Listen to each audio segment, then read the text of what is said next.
Good morning and welcome to Backyard and Beyond. Well, if you are one of those people who set a goal to lose weight or maintain weight, perhaps you've been doing some studying on that, or what have you been doing? Well, the evidence is pretty much in there in terms of the relationship between sleep and weight loss or gain. And it's not something brand new. Some of the earliest studies that I saw went back to 2004. So it's not real old either, and I'm sure a lot of studying is still going on. But, we hear people brag about how they can get by on 3 or 4 or 5 hours of sleep. And there probably are a few people who can do that and still be healthy. But that's not the norm for humans. Humans generally need, and everything I've been reading says 7 or 8 hours, and some people may need 9. Again, it's a very individual kind of thing. But we force ourselves to go on much, much less sleep than that, and I was used to be included in that, not now. But, and then on the weekend, of course, catch up. Sleep till noon and catch up. Well, that's not really recommended either. So this getting sleep and losing weight sounds like something you hear as a TV advertisement. It's like, oh, it's so easy. Just go to sleep and lose weight. Well, there's a little bit of truth to that. If you're feeling sleepy at work, if you don't get enough sleep, you get sleepy during the daytime, what do you do to stay awake and get back to work? Well, maybe reach for a cup of coffee, but a cup of coffee takes something else to go with it, and it might be a donut or some other kind of snack. You say, all I need is this shot of energy, and I'll get going again. And later you may skip going to do some exercise because you're too tired, too sleepy, and pick up something to eat at the drive-in because, of course, there's no time to cook. And when you finally find yourself back in bed, you're too wound up to sleep. It's a vicious cycle, and eventually this sleep deprivation can sabotage your waistline as well as your overall health. For years we've been told that we need to get enough sleep to be healthy. Now it's specifically, in addition to other things, related to weight control. It starts out innocently enough, and when you have sleep deprivation, you're running on low energy, you automatically go to get some kind of comfort food. Maybe it's a bag of potato chips, and kind of veg out in your chair and say, I'll just relax here a little bit. And perhaps I hear people say, they fall asleep, and sleep in their chair for a couple of hours, and then they get up and go to bed. Well, that's sort of interrupted sleep, and that's not good for us either. So when you are tired or sleepy, if you want to stay awake, that initial result of having a snack does probably help you. I have to admit that I used to get really sleepy when I was driving, and what I did just to stay awake was to eat something crunchy, usually a sack of potato chips. It worked, at least most of the time. So that just adds those unwanted pounds, and it's coupled with that lack of exercise that just also helps us put on those extra pounds. A comparison: sleep debt is like a credit card debt. If you keep accumulating credit card debt, you will have to pay high interest rates or your account will be shut down. If you accumulate too much sleep debt, your body may crash. Not getting enough sleep is common. We sort of talked about that, how people brag about how they can go all night without sleep, or they just need a few hours of sleep at night. It really doesn't give our bodies time enough to get into that deep sleep. And again, if you're a person who has been losing sleep, you maybe have done some reading or listening to articles and so on to try and figure out how you can sleep better. The sleep diet connection has been out there in the news, on TV, on radio, diet books, magazine articles, and you've heard about the sleep diet, which suggests that you can lose weight while you are sleeping. And there's a little bit of truth to that, as we said initially. It's not so much that if you sleep you lose weight, but if you are sleep deprived, meaning that you're not getting enough minutes of good quality sleep, your metabolism will not function properly. Now we're getting down to the nitty-gritty about why this is important.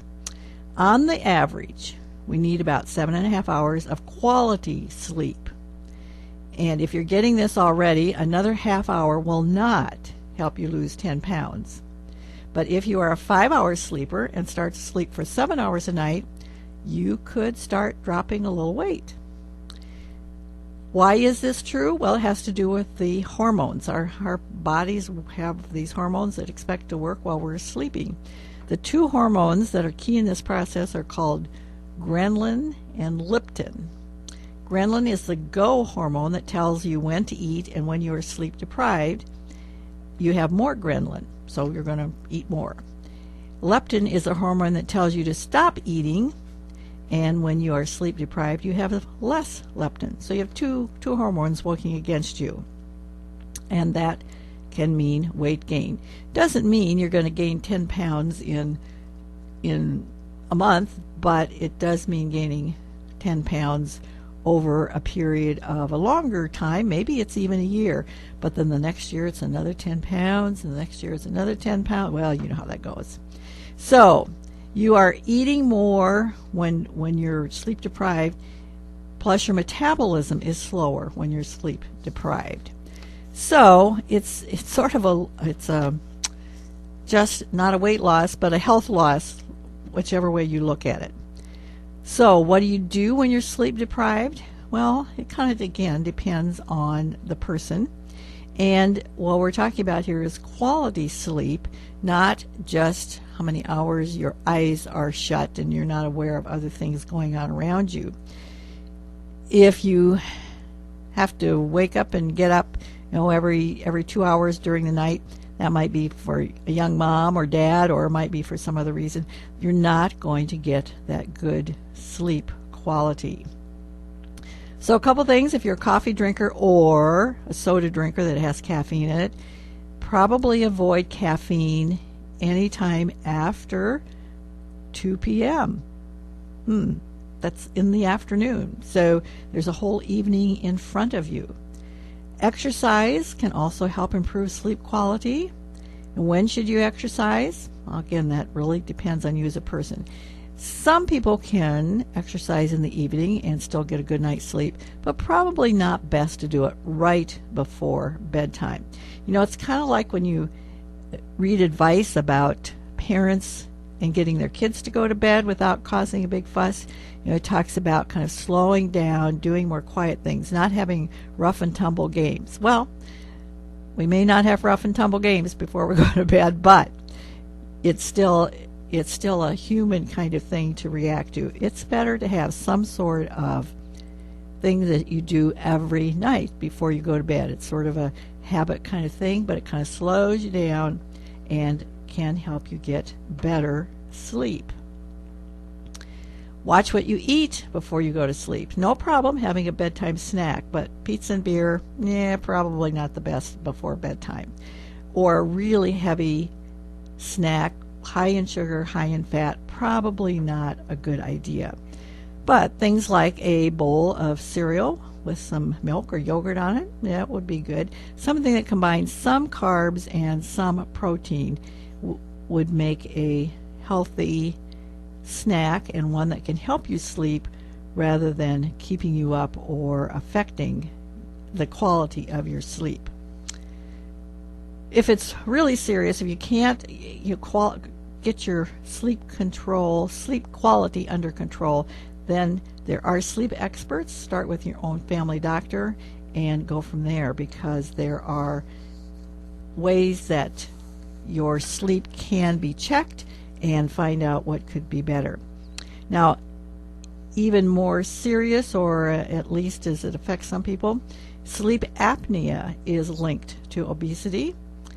Obesity can contribute to sleep apnea, but new research suggests that the sleep disorder also encourages weight gain. And sleep apnea causes frequent short pauses in breathing that disrupt the sleep. Causes other health problems also, but it certainly interrupts a good quality sleep. So sleep apnea, as sleep apnea rises, so does the risk of obesity. Obesity and sleep apnea aggravate each other. Obesity causes sleep apnea, which in turn leads to more weight gain. So it's a vicious circle. So think about how much sleep you're getting and how you might improve the quality of your sleep.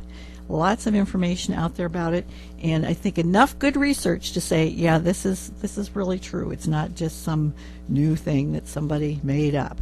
So here's something to think about. It is human nature to think wisely and act foolishly.